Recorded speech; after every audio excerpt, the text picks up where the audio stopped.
Now, even though you're back home in Nigeria at the time, but do you think that Jacob Zuma will be ousted as president?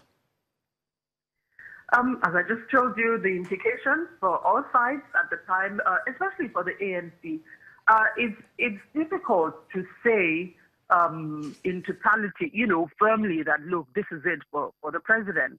There are implications beyond the vote for the ANC as a party that is pledging or has pledged at their last conference to close all the cracks and become one party. All eyes will, if the president the president leaves office, somebody, there can be a void. There has to be somebody in place. And the person who is looked at to be the next president of the party, a substantive president, is the deputy president who is hoping to run for 2019. If they don't do anything about taking out the president, it has implications again for the party. So we don't know. I can't really say definitely how this will play out, but every which way they go, there are implications, and not totally good for the party. Channels TV South African Bureau Chief Betty Dibia, thanks for those updates and do enjoy your holidays. We move to Egypt now, where at least 12 people have been killed in a twin attack on Coptic Christians in the Helwan area of south of Cairo. Officials say 10 were killed as gunmen tried to storm a church but were intercepted by the police. An hour later, a Coptic-owned shop in the same area was attacked, leaving 2 dead. This attack appears to have taken place when police patrolling the church noticed 2 men behaving suspiciously. On approaching them, the men began firing. Egyptian security services had announced plans this week to protect festivities around the New Year and Coptic Christians' Christmas. More than 100 Christians have been killed in Egypt in the past year, and most attacks claimed by the local branch of the Islamic State group. And as part of the continent's contribution to keeping the environment clean and safe for living, various initiatives were embarked on by different creative Africans that included avoiding waste, recycling programs, and clean energy solutions. Let's take a look at the initiatives that dealt with Africa's environmental challenges in 2017. This year, we met a women's group that recycles plastic waste to make various products and accessories for sale in northeastern Nigerian city of Yola in Adamawa State.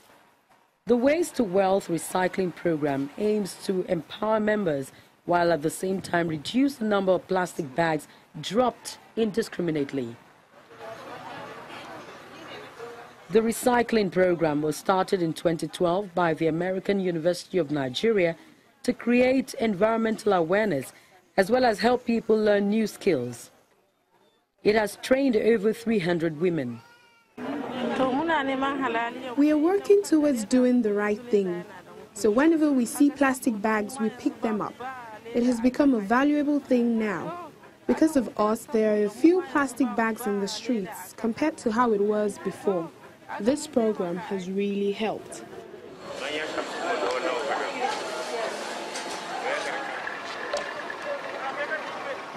Zimbabwe banned the use of polythene food containers this year, following a research findings that showed the trays were a health hazard and contributed to environmental pollution. Conservationists pushed manufacturers to focus on containers made from natural materials like sugar cane pulp or bamboo. But these weigh more and cost more compared to foam trays.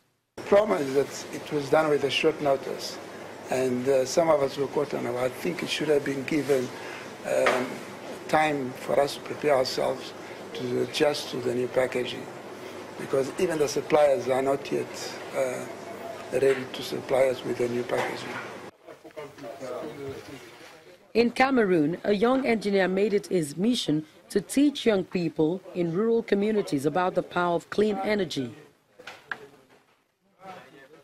Bolivia Wakam helped people install solar panels and use a free and accessible source of energy in a country where mainstream power and electricity supply is either too expensive or out of reach. Wakam's Africa Tech Solar put up solar-powered street lights, multimedia installations, and a water purification plant. This energy is sourced locally, meaning We tap into solar energy to power the panels. So what we have here is an independent system that uses a battery charged by the sun, which then powers the panels, and the advantage is that the solar energy does not pollute the environment. It is clean energy and it is renewable. Renewable sources of energy can be used over and over again, and people do not need to pay for the electricity. It's free.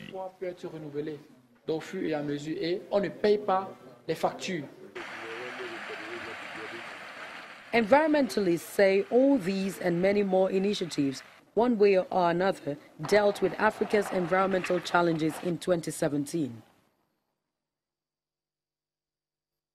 Still to come on the program, our Africa Tech segment takes a look at cybersecurity retrospect in 2017. Do join us again.